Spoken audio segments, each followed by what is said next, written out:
Hello there, Dr. Sheep here. Welcome back to TGIF Talks, episode 177. No, wait. Yeah, 177. I'm your host, Dr. Sheep. Joined by my guest today, the fearsome rhino, Nate. How's it going? Alrighty, let's... Oh, I wasn't ready. Okay. Let's try this again. Shame on you not being ready to go. I was halfway How ready. dare you? Halfway ain't fully ready. That's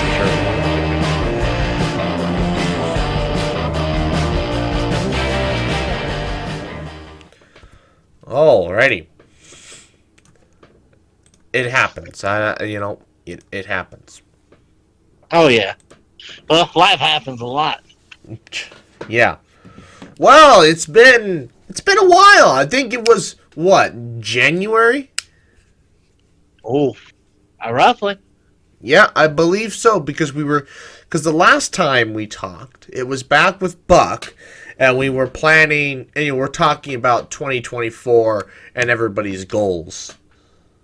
Yep. Yeah, I remember that video very, very much. Yeah, you just bullied Buck the entire time. Oh man. Well, how are you? How tell the fans how have you been? What have you been up to? We don't have to talk about the degree. Well, let's see. I've been up to a lot actually. The channel's been growing like a weed.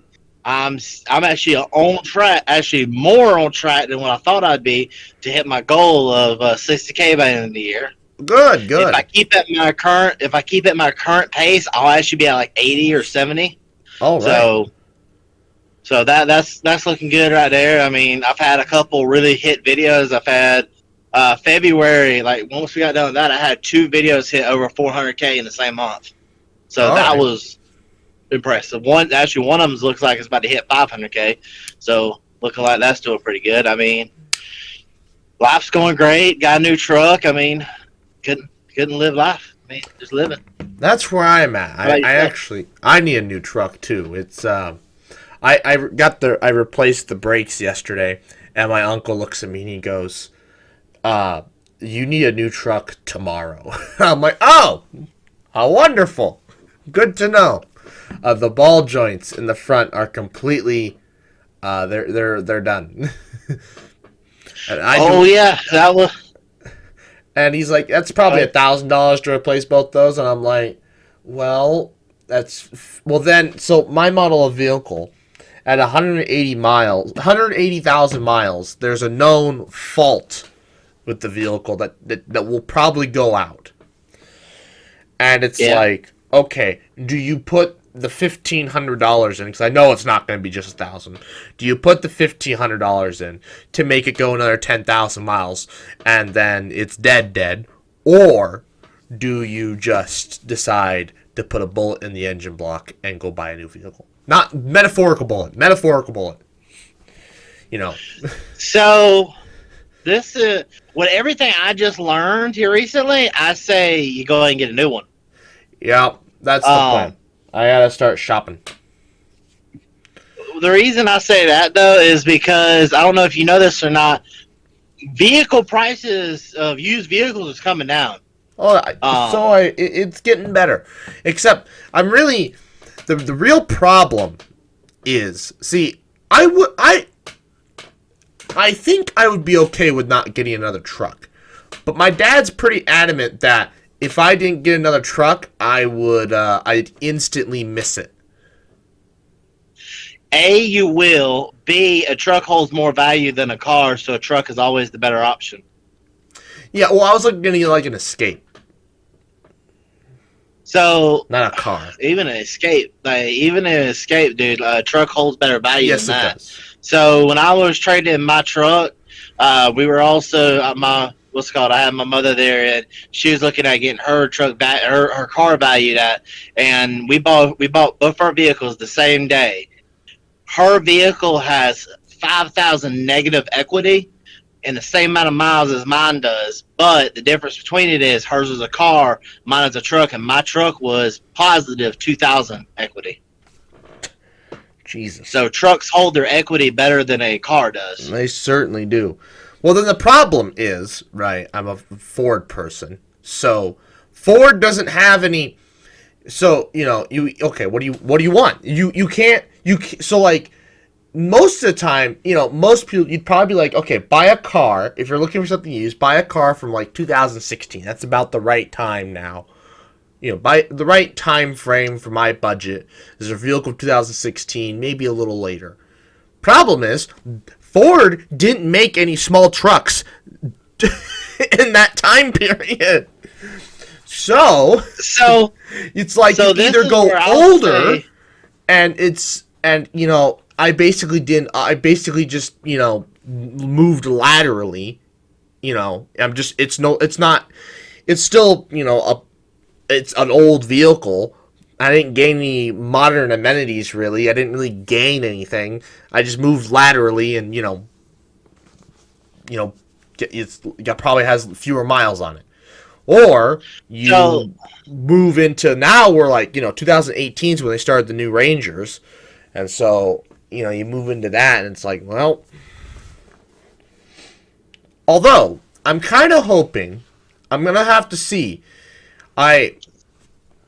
To see if the price of a used Maverick will equal out about the same price as a used Ranger from 2018, because the Mavericks are 2 years newer, or at least I think, but the Rangers are 2 years older. But the Rangers are always more expensive than the Mavericks. The Mavericks are dirt cheap for a little truck that it is. It's dirt cheap. You're right. It's dirt cheap, but they're hard to get because they're so cheap. Yeah, I know.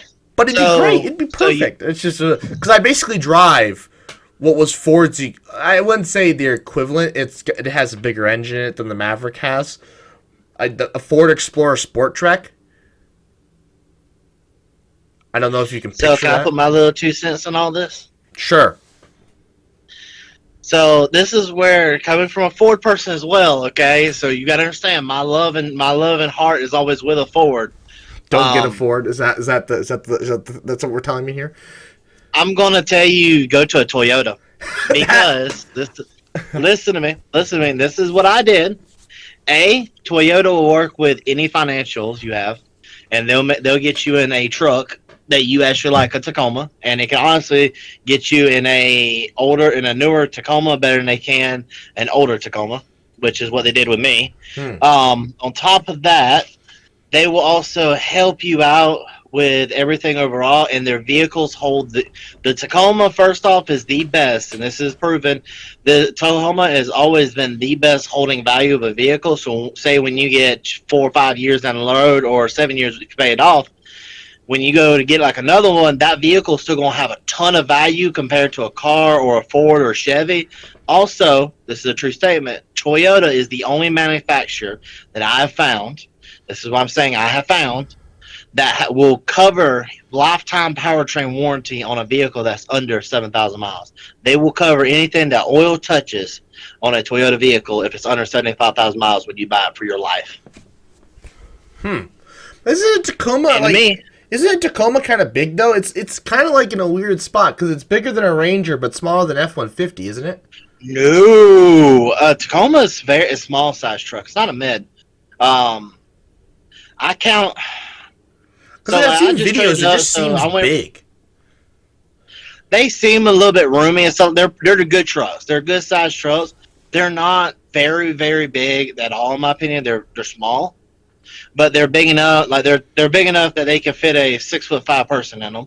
But they're small enough where you're going to be touching your passenger sitting next to you. Well, the only issue is my uncle told my cousin when he bought his new car, when he bought a car, and he bought a Honda. My uncle told him, yeah, you are going to have to fix everything yourself. I will not be able to help you. And I'm like, I don't want that deal. Well, depending on what kind of if you were with Toyota and stuff like that, and you were to get a vehicle, say you run, I don't know how many miles you put on a vehicle a year. I don't know. It kind of varies right now. It's weird. It's hard to say. I actually do not know. How much did you do last year? I'd say I probably put 10,000 miles on a year, but it could be more. So that ain't nothing. Hold up, stop.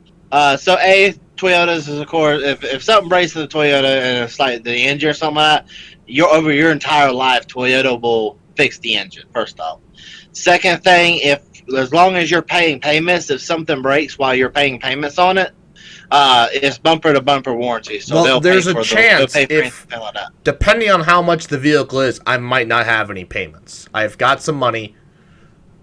A good amount of money, actually. Well, even if you don't got payments, then you'll have a 7-year warranty is what you'll have. I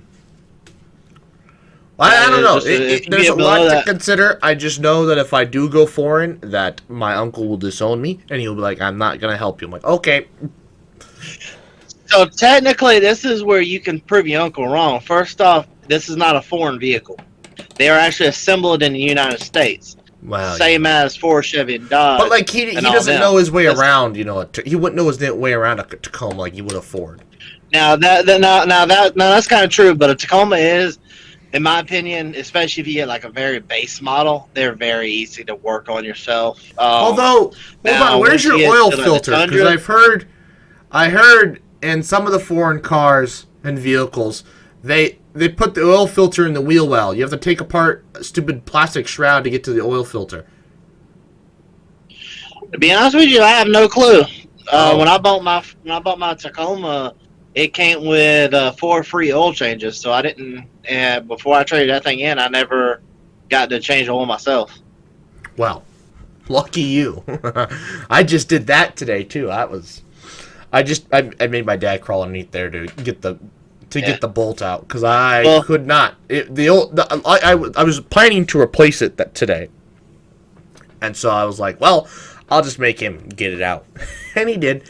He's like, all right, the filter's yours. So I'm like, okay, and I was going to throw the filter away. Looked at the side and went, oh, I had big old dent in it from the stupid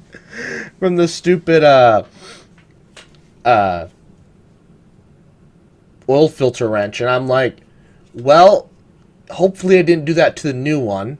Even if I did, this is hopefully the last oil change.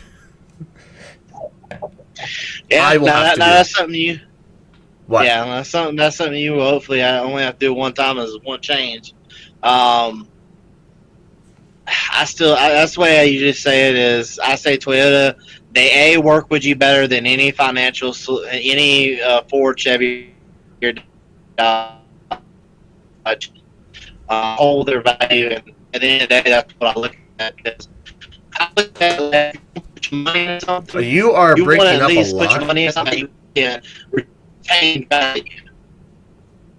Give me 1 second. Yep. Can you hear me better? Try going on. You want? So back to the holding value. Try going on a rant. Yeah, go on a rant. See my view is if you're going to spend a lot of money on something, at least let it hold its value long enough to where you can get some of that money back out for something else. Right. You know, my dad, he just sold his 2000. Well, it was the funniest thing. He sold his 2012 F250, and he looks at me yesterday and goes, "Why the hell did I just sell it to you?" I'm like, I don't know. That would have been nice. And I'm also like, I don't know. I can't afford the diesel. He's like, what are you talking about? Well, okay. So I drove past the gas station he probably goes to all the time, and I went, oh, well, no wonder he doesn't get bitch about the diesel. It was almost the same price as the gas.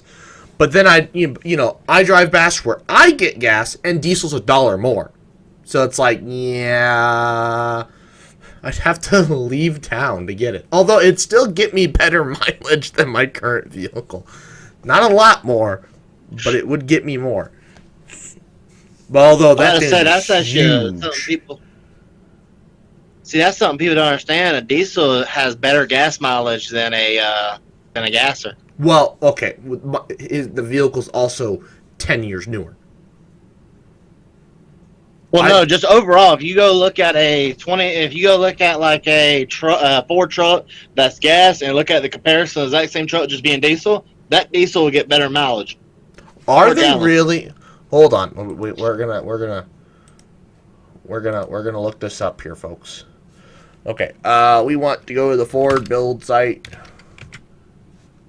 All right, well, or at least that's what I've always been told. But I've always been told that a diesel it does better mileage no matter what over a gas. All right. So, vehicles. Let's build a truck here, okay? All right.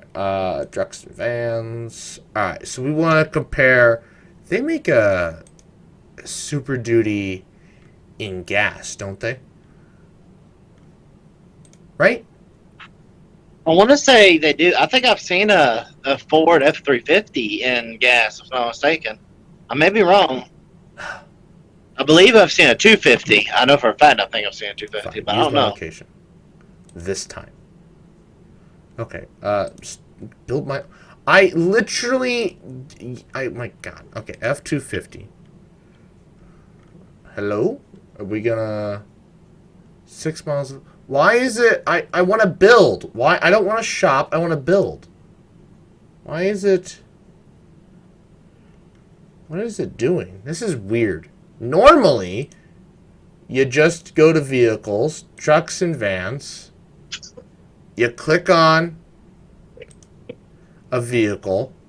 You hit build and price. It just lets you build. But now it wants me to only go through the... I want to build. I just want to build. I don't care.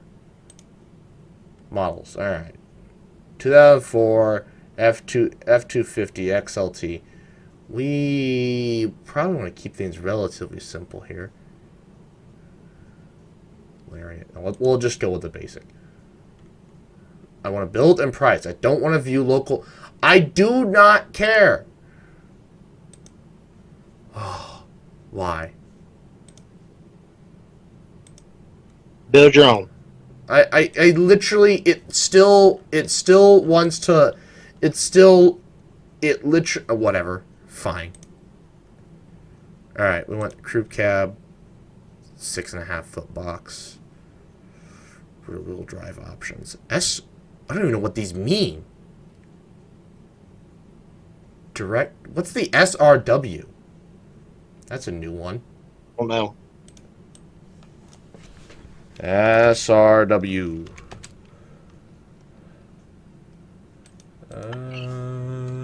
Ford meaning. Bingo.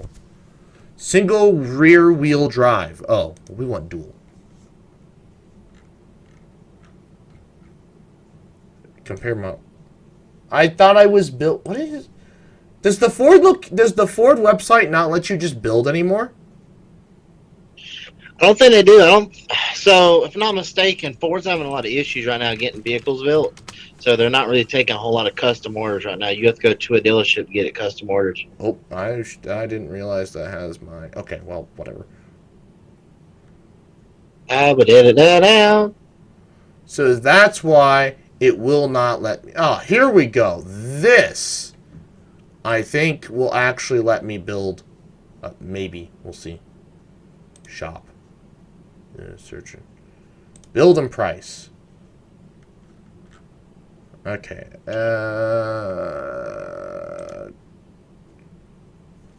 No, it will not. All right. Well, we'll just accept defeat on that.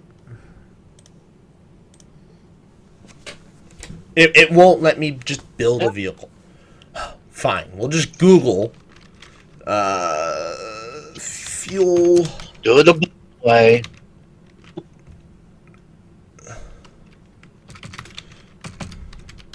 Fuel mileage for gas 2024 F250.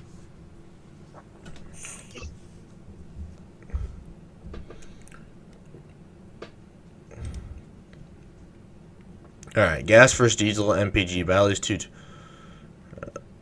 All right, so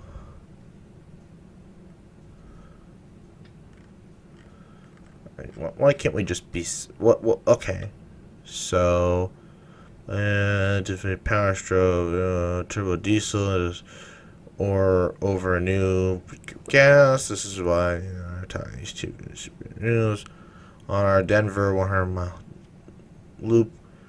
Exactly, Denver Droop. This is the ring. Denver count. Okay. Power stroke diesel. High input, blah, blah, blah, blah. The result is 5, blah, blah, blah, blah. The engine, blah, blah. Equipped, blah, blah, blah, blah, blah, blah, blah, blah, blah. Gas.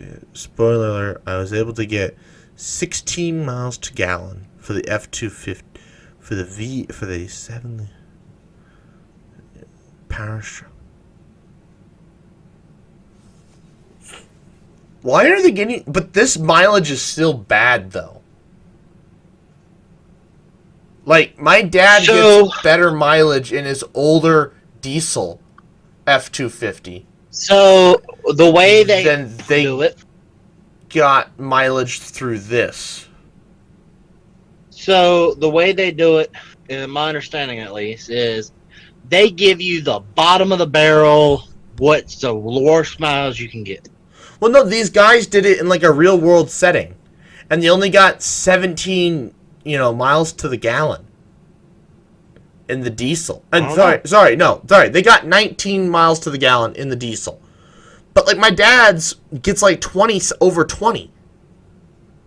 Depends on how he drives it. I mean, it's all dependent upon the driver. I know for like my truck, it's rated at 18 miles to the gallon. I get 30. Right. Well, they were on this Denver loop. So I'm like, if you're in the mountains, of course you're going to have a crappy freaking mileage. Why are we doing this in the mountains?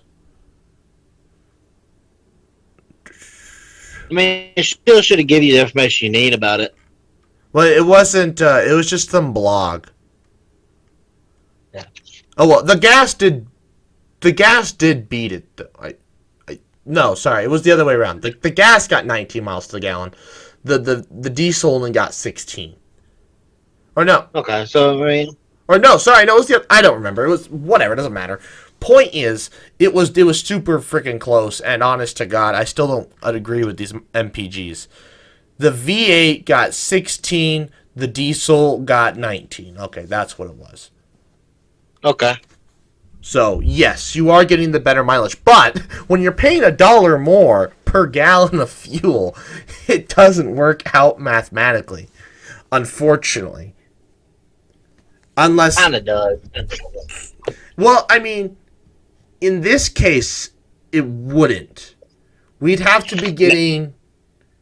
So, okay, let's keep the math easy here. So, if diesel's $4 a gallon...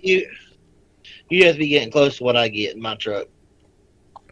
Well, this wouldn't be much of a change. I get 17 now. 17, 18 on summer gas mix. I don't know.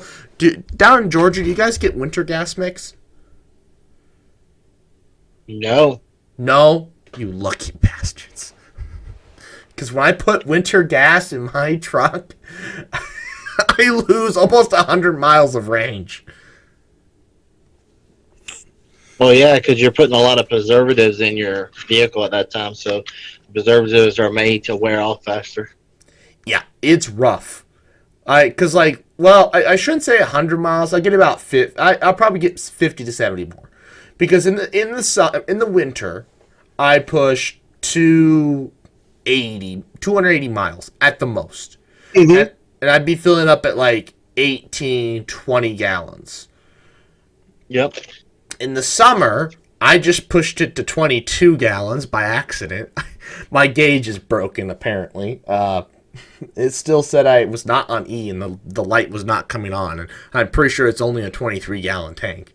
So the light should have been on, but, whatever. And I, the thing clicked, and I looked at the price and went, oh! 21.9 gallons. I went, oh, holy crap.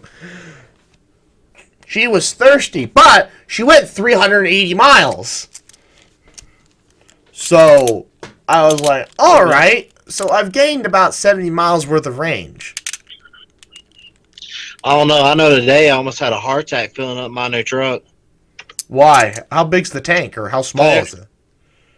Apparently, this is a bigger tank than what I had before. Before, $40 would fill up my truck. This one, $72. Hold on. What's the price of gas down there, though? Because the price of gas up here might be a little more expensive. Price is like $3.40 is what I did this morning. Okay, so that's... Oh, are you ethanol or no ethanol? Regular. So that's with ethanol. So that's without ethanol. Right? I don't know whatever regular is. I think it's without. Yeah. So it might be cheaper than here. Let me see if I can check gas prices in the area. There's literally there's a gas station. I can see a gas station sign with binoculars from my deck, but it only advertises the ethanol price. So let's check to see. Okay. This is...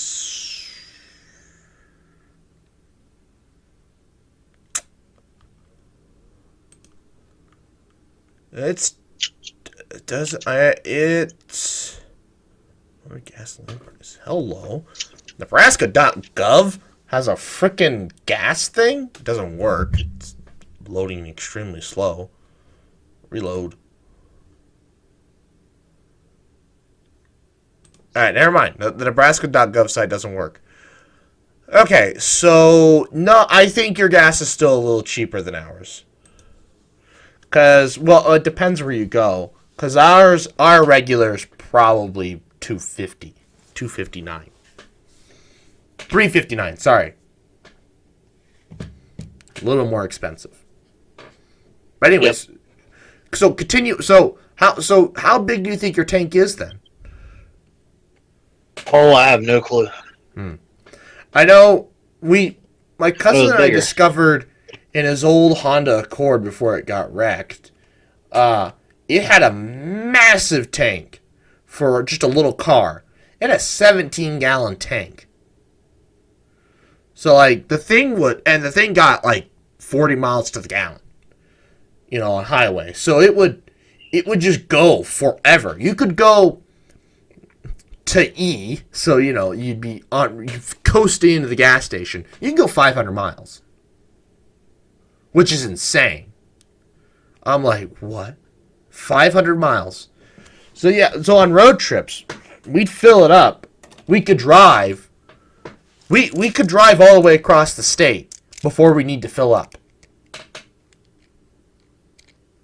That's insane. What's your capacity on your car? Mine is a 22-gallon tank.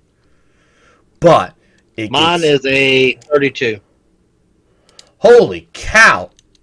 You know what? At that point, I don't think I would fill it up on E. I would fill it up halfway every time. Ain't that about the truth? Huh? I said, ain't that about the truth? Because I can. Yes. I know for a fact I can get 500 miles a gallon in this truck. 500 miles for the entire... Well, if I had a 32-gallon tank, I could go 500 miles too. This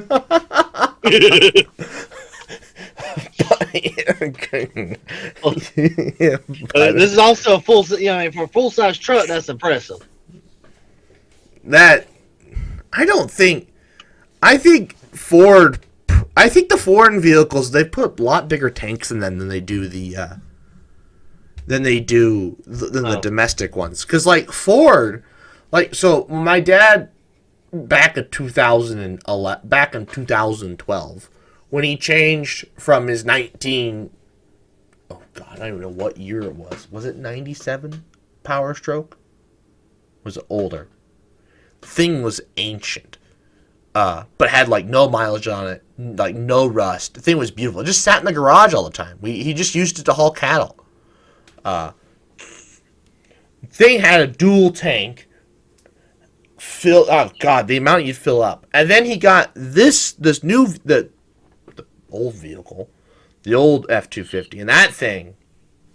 He was like, I think, God, 25 gallons for the entire tank.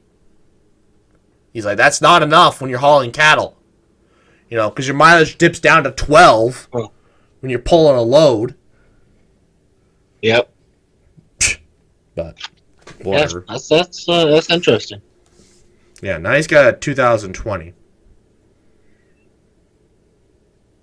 Man, he had it home for like 2 weeks. He told my stepbrother to go start it and go pick up some sheep from a sale, and it was dead. The computer decided that it was done living. Now that is one problem with Fords is they have a lot of computer problems. Yeah. It's just like, I'm like, you know, like the dealership paid for everything, but I was like, Dad, did they run any diagnostics to like figure out why it died? Because like, you know, I find it hard to believe the computer itself died and something else didn't cause it to die, because you don't want, you know, this to happen all the time. You know, what if there's a short somewhere, right? Or what if a fuse? No, them computers are just bad about dying for no reason. They're not built right or something. It's just the computer themselves in those trucks. The reason I know that is I remember when I was younger, I worked for a guy. He went and bought a brand new truck. Had like 4 miles when he bought it. Had that thing for the first 1,000 miles. Had no issues. After 1,000 miles, the brand new truck decided it no longer wanted to live. The computer broke on it. Jesus. Well, I mean, if you have a brand new vehicle like that, at least you're underneath like every warranty possible, and so you can get it replaced for free. Yeah. So, as long as you didn't do anything in those 1,000 miles to void your warranty. Sorry, I say this is hard to void a warranty. Huh? It's pretty hard to void a warranty. You want to bet? I am the king at avoiding warranties. It is for me. It is for me at least, because I don't touch suspension on the trucks. I don't touch anything like that. I usually like the way it rides. And what's it called? Take it into maintenance every 6 months like I'm supposed to. I've never modified a vehicle before. But that's because I've always kind of driven junkers. And now, when I get a new vehicle now, if it's newer, it's not like a 2012 Ranger, and it's something newer, you know, I wouldn't be against it. I'm not talking like suspension and stuff. I'm talking like, I don't even know what. I don't know. I'd figure something out. I'm definitely gonna consider, depending on how much money this all requires, I'd love to get a camper top. I know a lot of people Those are like, are pretty nice. Yeah, I'm like, camper top would be great, because then this thing would be the road trip machine. You can just throw everything and anything into the back of it, and then, you know, and just go forever. There's always a limit. But our road trips are so long, you basically have to change your oil beforehand and then change it afterwards. I did that when what was it? When I went to Ohio for that what's it called, that thing I did in Ohio for them.